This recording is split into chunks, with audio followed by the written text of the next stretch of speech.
Hello বন্ধুরা, আবার একটা নতুন ভিডিও নিয়ে চলে এসেছি। অনেক দিনের পরেই ভিডিও করছি। আমার ছেলেকে আজকে বল খেলতে নিয়ে এসেছি।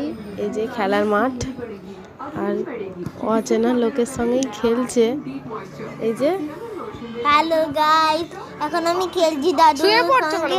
আর ধাপাস করে পড়ে গেছি, আর জামা প্যান্ট নোংরা হয়ে গেছে। আর তারপর আমি ঘরে এসে ছাড়লাম।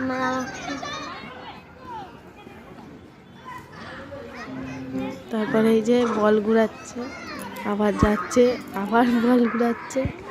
মাঠে লোক ভর্তি, বেশ ভালোই লাগছিল আজকে। আমি এমন শট মারলাম, শট মেরে যাচ্ছি। আরে কোণে কুকুরগুলো বসে আছে, তাদেরকে মেরে তাদেরকে ভয় দেখিয়ে দিচ্ছি। এই যে বল ঘুরাতে যাচ্ছে, আবার নিয়ে আসছে।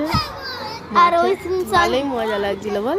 আর আমি হিন্দিতে কথা বলছিলাম বন্ধুরা।